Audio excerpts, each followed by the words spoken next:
Take me on your magic river. Tell me all your dreams align. Sign me up and tell me about the people that you know who are trying to feel alive. Perkenalkan, nama saya Muhammad Fikri Fawazun. Saya lahir tepatnya di Desa Kadipaten, Kecamatan Radesa, Kabupaten Pekalongan pada tahun 2000, tanggal 27 bulan Juli. Dan untuk saat ini saya berumur 24 naik ke 25. Untuk saat ini saya masih di jenjang perkuliahan di UIN Gusdur semester 9.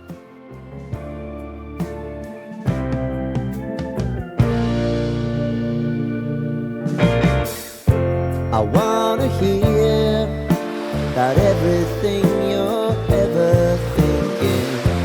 You know that I can take the truth. Call me out if you think I'm ever slipping. Masa kecil itu didikan orang tua saya keras. Bukan keras sih, tegas. Mungkin itu salah satu pendidikan orang tua saya biar nanti waktu gede bisa mandiri, bisa kuat survive, bisa menghadapi segala rintangan, bisa kuat hatinya, bisa sabar, bisa istiqomah. Mungkin yang saya rasakan seperti itu. Untuk latar belakang saya memulai bisnis itu sesimpel gimana caranya, pengen jajan lebih tapi nggak minta orang tua, lebih ke malu sih minta orang tua. Makanya saya berpikir gimana caranya saya harus dapat penghasilan. Waktu itu ya pokoknya intinya mau nggak mau saya harus jualan setiap hari biar dapat penghasilan lebih, biar bisa dapat uang jajan lebih. Setelah itu di tahun 2020-2021 itu saya pertama dikasih modal sama orang tua untuk bisnis celana. Karena minimnya relasi dan minimnya pengalaman, ketika itu belajar sama orang tapi masih gagal karena belum tahu definisinya bisnis itu gimana, terus manajemennya itu gimana, marketingnya itu gimana, intinya ikut-ikut orang aja. Nah, pada suatu saat sudah berjalan setengah tahun lebih lah, tiba-tiba barang saya habis, uang saya habis, akhirnya kan bangkrut. Nah, setelah itu ketemulah sama salah satu teman. Waktu itu nawarin, ayo ikut bisnis keripik pisang gitu. Kita mulailah berdua dengan sistem agen, tapi kita menjual sendiri. Kita bukan reseller. Cuman ketika itu penjualan kita sendiri pun sudah melebihi target. Itu berjalan sekitar 2 bulan. Nah, dari situ saya benar-benar nanemin sistem sama temen gimana caranya kita harus kuat-kuatan. Karena mau nggak mau kita harus disiplin dalam bisnis. Nah, dari situ aku belajar, dan dari situ juga saya merasakan, oh ternyata kok bisnis makanan kok lebih enak daripada bisnis pakaian menurutku. Ketika itu berjalanlah kita 2 bulan dan aku langsung dari awal sih sebenarnya ngomong sama temanku, kita nggak boleh terus-terusan seperti ini gitu, karena ini barangnya orang lain, kita harus maju gitu. Intinya kita harus bisa bikin bisnis sendiri. Dari sini kita cuman belajar aja gitu. Sudah ada produk yang oke, tinggal kita marketingnya gimana. Tahun 2021 sebelum bulan puasa, aku masih ingat, itu kita berhenti dan akhirnya sudah kita modal dan keuntungan kita bagi 2. Nah, dari situ barulah aku kepikiran pengen bisnis apa ya. Aku pengen punya bisnis atau pengen jualan yang punya cabang banyak. Tapi gimana caranya aku bikin suatu bisnis atau suatu jualan di mana itu resepnya itu mau nggak mau kalau orang pengen harus ke aku gitu loh. Harus ke aku. Kalau orang mau jualan ya harus ke aku gitu. Harus beli di aku. Makanya aku lebih memilih waktu itu masih ingat masih trennya dimsum. Nah, setelah itu aku juga penasaran dan kayaknya aku suka ketika itu. Aku suka sama dimsum. Akhirnya cobalah bikin dimsum, searching di YouTube. Setelah itu searching pun nggak langsung berhasil kan ketika praktek. Tapi sebelum itu aku dari sebelum bulan puasa itu sudah pesan gerobak ya. Pesan gerobak, tapi aku belum bisa bikin dimsum. Jadi sampai gerobak jadi pun aku belum bisa bikin dimsum. Setelah gerobak jadi, baru mulai nyoba bikin dimsum. Bikin adonan pertama ikut YouTube, keras. Pokoknya susah lah dimakan tuh, udah kayak wes nggak enak pokoknya. Setelah itu improve lagi, bikin lagi sampai sedetail kulitnya. Karena kan aku punya visi misi, aku semuanya harus produksi sendiri. Contohnya dari kulit dimsum, terus adonannya semuanya pokoknya sendiri. Nah, semua tak riset dari situ. Nah, setelah itu beberapa kali improve barulah ketemu rasa yang pas. Nah, waktu itu sudahlah mulai jualan ketika bulan puasa di tahun 2021. Sampailah lebaran. Setelah lebaran mulai lagi. Dulu masih bikin sendiri, belanja pasar sendiri, bikin sendiri, terus apalagi jual sendiri. Jadi mulai dari habis subuh ke pasar, bikin adonan, masih inget dulu 1/4 kilo. Itu tak bagi buat 2 hari, terus aku pakai seafood-seafoodan biar menarik ya, di tempat jualan itu biar menarik. Waktu itu trennya dimsum juga pakai seafood-seafoodan seperti itu, seafood yang ada di frozen food itu. Di tahun 2021 itu kan covid ya, masih covid, itu aku masih ingat pernah suatu malam itu rame banget. Tapi ketika itu ada pengumuman PPKM kalau nggak salah, besoknya langsung sepi, langsung pembeli itu berapa gitu. Dan aku masih ingat dulu pernah juga jualan dari sore, kan aku jualan di depan ruko, di depan rukonya orang tuaku. Jadi orang tuaku tuh jualan sembako, jadi sekalian lah jaga toko sama jualan dimsum. Itu pernah dulu cuma dapat uang semalam 15.000 doang, itu omset kotor, itu pernah juga. Karena support dari orang tuaku, biar aku bisa jajan sendiri juga, biar mandiri juga, biar tahu namanya cari uang tuh susah, disupport terus, harus jualan. Singkat cerita, ketika itu ada salah satu temen mau ikut gabung dengan sama-sama modal minim lah, buka cabang. Ternyata buka cabang itu dulu nggak segampang itu, banyak harus dipersiapkan, banyak ininya gimana, pokoknya dulu main asal buka aja. Sudah berjalan 2 cabang itu sekitar kalau nggak salah ya 6 bulan lebih. Setelah itu banyak laporan dari usaha, ternyata dimsumnya ini beda lah kualitasnya sama yang tak jual di sini gitu. Dan dari situ saya juga dapat ilmu bahwa ternyata memang nggak semudah itu untuk menerapkan SOP gitu. Di tahun 2022 akhir bulan Agustus tepatnya, itu aku memutuskan semua cabang aku tutup. Tapi untuk cabang kedua ini yang kerja sama teman itu di bulan Juni atau Juli itu aku tutup karena sudah merusak nama lah, karena di sana brandnya juga nama brandku yaitu Dimsum Sekawan. Setelah itu Agustus 2022 tutup semua, vakum, sampai dimana aku benar-benar nggak punya penghasilan, dan di situ fase aku benar-benar jenuh. Apa iya aku nggak berhasil bikin usaha gitu kan, semuanya udah aku coba gitu. Singkat cerita aku pengenlah ngerasain namanya ikut orang jadi karyawan. Waktu itu kebetulan ada job sensus penduduk. Di situ kan menurutku itu kayak kerja sama orang ya, walaupun nggak mau pemerintah, punya atasan gitu kan. Ikut orang kok aku nggak cocok. Nah dari situ banyak konflik juga, aku berontak, dimana aku tipe orang yang kalau misalkan kamu kerja ya kamu berhak mendapatkan apa yang harus kamu dapatkan. Kalau kamu nggak kerja ya kamu nggak berhak gitu. Dan lebih ke apa ya, harus adil aja sih. Kalau nggak adil ya di situ aku berontak. Ternyata kalau kerja sama orang tuh seperti itu, dan konflik, pasti ada konflik seperti itu. Makanya aku memutuskan, aku harus bersyukur, ternyata aku punya usaha itu, bersyukur gitu, tetap bisa dapat uang, semuanya bisa dilakuin dengan semaunya sendiri gitu, asalkan kita mau ya kita bisa gitu kan. Di tahun 2022 Desember itu aku mau mulai lagi, tapi aku dengan mengambil evaluasi sebelumnya, dari situ aku langsung, nah ini kesalahanku ternyata di manajemennya. Uangku tidak muter gitu, nambah cabang nambah nggak dapat uang gitu, nambah operasional yang terlalu besar, pendapatan bersihnya terlalu sedikit gitu.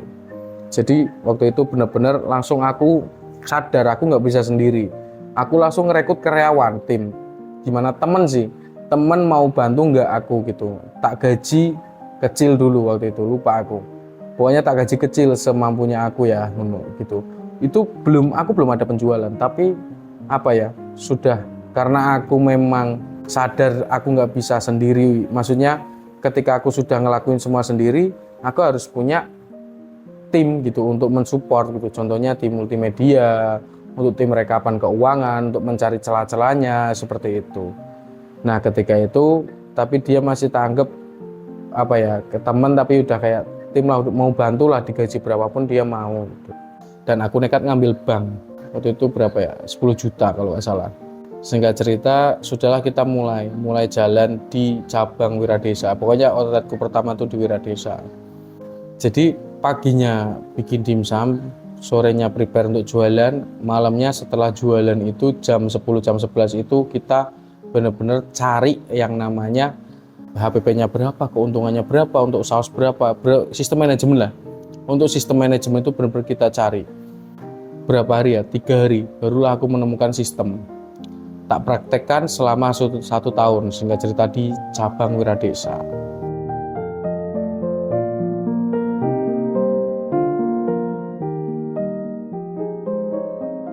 Masuklah 2024, aku memutuskan gimana caranya aku nabung untuk beli HP, yang support untuk bikin video TikTok. Dan aku nemu konsep seperti itu karena aku terinspirasi dari Mafia Gedang dulu. Tak pelajarin kenapa dia punya ratusan cabang, caranya gimana. Itu benar-benar tak kulik banget dalam 1 tahun, bahkan sampai sekarang pun aku masih sering melihat sistem mereka. Walaupun sudah ada banyak yang tutup gitu kan. Tapi untuk si ownernya itu memang pinter banget untuk bikin sistem. Dan memang seorang pembisnis itu, setelah aku kesini-sini aku sadari, pembisnis itu memang harus pinter bikin sistem. Setelah itu aku nabung, aku beli handphone yang support. Dari situ aku mulai merambah di dunia marketing. Nah jadi sembari aku nyusun manajemen dalam 1 tahun itu, aku selalu perbaikan produk. Setelah itu barulah aku ngonten, bener-bener ngonten apa ya, waktu itu aku inget banget, aku ngonten bener-bener kayak orang gila di samping jalan. Ini sudah ready seperti ini. Seingatku di Pekalongan belum ada yang seperti itu. Dan ketika itu juga aku punya inovasi yang namanya dimsum gerobak motor. Nah dimsum gerobak motor ini tak balaskan dengan kontenku yang seperti itu. Dan alhamdulillah ketika itu kita dapat momen ketika bulan puasa, bener-bener dimsum sekawan ini viral karena inovasi dimsumnya, dimsum mentainya, dan dimsum gerobak motor menurutku, dan strategi marketingku juga. Mungkin kita viral di situnya.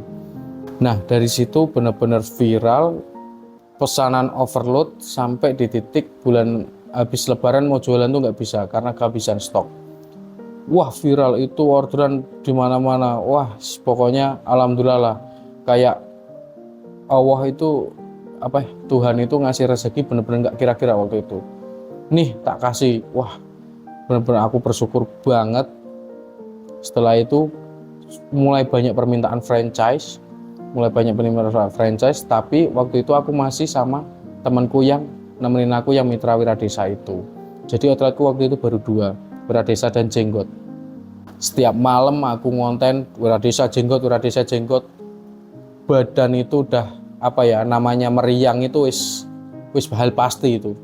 Meriang tuh hal pasti, sakit-sakitan tuh hal pasti, tapi gimana caranya aku harus ngonten karena aku ngerasa kayaknya ini cocok deh untuk di marketingku seperti ini nih, bagus deh gitu, kayaknya pas gitu.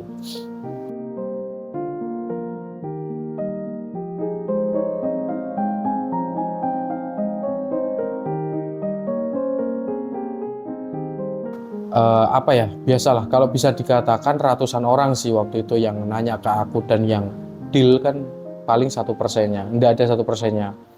Biasa kita buka harga menurut dia kemahalan, padahal kita udah paketnya udah paling murah lah, ibarat kata kayak kita kalau dari mitra itu kita nggak dapat untung kecuali dari produk gitu. Sudah dapat freezer, gimana caranya, kan semua mitra harus punya freezer karena biar nggak repot aja ke depannya ketika jual 1 freezer, semua properti kita sediakan, modal awal kita kasih. Dari 1 paket itu kita menyusun seperti itu tuh benar-benar wah 1 bulan itu Nah setelah itu langsunglah pada masuk mitra-mitra. Nah ada yang deal setelah kita ada deal satu buka di Keraton, terus kedua kita buka di Seragi, langsung waktu itu ada yang minta buka di Wonogiri, langsung cup-cupan tempat. Karena dari tim kami untuk strategi marketing kami memang gimana caranya kita nggak boleh berdekatan gitu, karena nanti lawannya tuh bukan kompetitor dimsum lain tapi lawannya antar mitra, tarik-tarikan pelanggan. Kita benar-benar memikirkan sampai situ gitu loh, kecuali benar-benar tempat yang memang berpotensi banget, contohnya kayak Jenggot, Kedungmuni, Wonopringgo, itu kan berdekatan tapi potensinya besar, makanya tetap kita kasih gitu. Nah kita memang rencana awal kita naruh 8 tempat di Pekalongan. Bulan Juli itu langsung kita pakai sistem seminggu opening dari Juni itu. Nah, wah benar-benar capek banget, tapi memang benar-benar waktu itu kita memang lagi naik daun banget.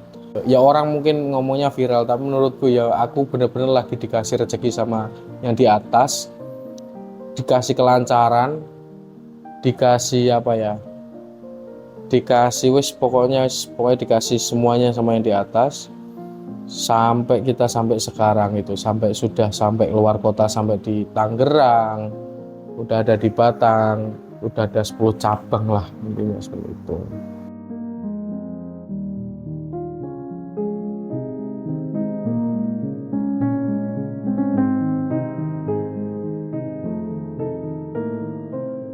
Yang jelas yang menguatkan saya untuk menjalankan bisnis ini ya gimana caranya saya pengen berhasil di bidang usaha, pengen menunjukkan ke orang tua lah. Orang tuaku tinggal satu, tinggal ibu doang. Dan dulu tuh malah sempat dibilangin sama orang tua, apa kamu mau jualan dimsum aja, kamu kerja sama kerja lain gitu. Nah dari situ aku di dalam hati menggebu, aku dari dimsum aku bisa membuktikan saya bisa sukses dari dimsum gitu. Buat orang tua bangga gitu loh. Dan pengen membuka lapangan pekerjaan sebanyak-banyaknya. Seperti itu, bisa membantu teman-teman, bisa membantu tetangga-tetangga, dan kebanyakan tim produksi itu kebanyakan tetangga-tetangga satu desa. Itu yang bikin aku harus tetap berjuang terus gitu. Selain itu ya gimana nasibnya tim-timku yang lain kalau misalkan aku malas-malesan, misalkan aku berhenti. Yang paling menguatkan sih di situ sih. Gimana sikap kita sama orang tua, apa yang kita lakukan sama orang tua itu benar-benar berpengaruh banget. Sebagai seorang pria itu tahu ketika ada masalah jawabannya apa, tapi kadang kita butuh validasi, dan saya sudah memvalidasi bahwa peran orang tua itu memang penting banget. Sikapmu ke orang tua udah benar belum? Nah, seperti itu. Nah menurutku itu pegangan banget sih, pegangan banget. Di sisi lain ya pasti ibadah, pastilah, karena ibadah kan kewajiban gitu kan.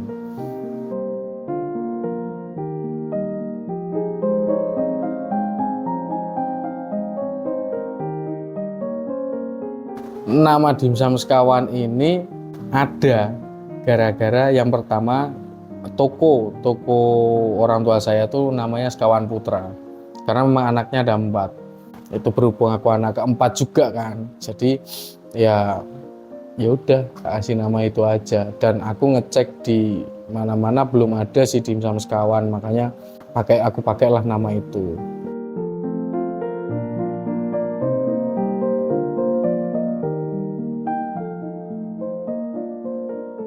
Kedepannya sih tentunya satu, pengen punya cabang yang lebih banyak. Yang kedua, kita pengen bener-bener kita punya restoran sih. Kita punya restoran. Mungkin di luar Pulau Jawa mungkin ya. Misalkan di Pulau Jawa kita cabang-cabang untuk kedai-kedai kaki lima. Tapi nanti yang restoran mungkin di kota-kota besar aja, mungkin seperti itu gitu loh. Terus kita bisa supply, kalau nggak restoran ya minimal kita bisa supply nanti produk-produk lain ke frozen food gitu, seperti itu sih.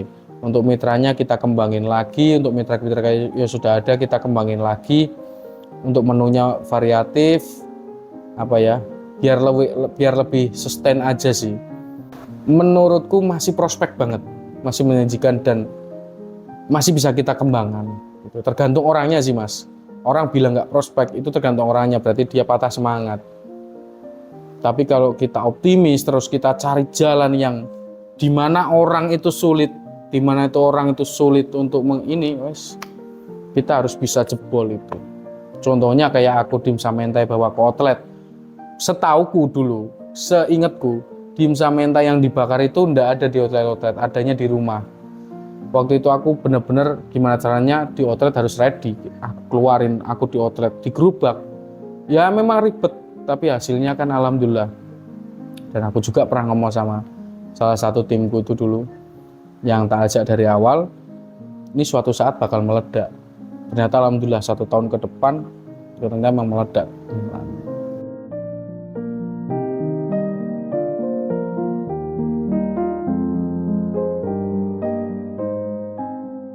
Definisi sukses setiap orang itu beda-beda.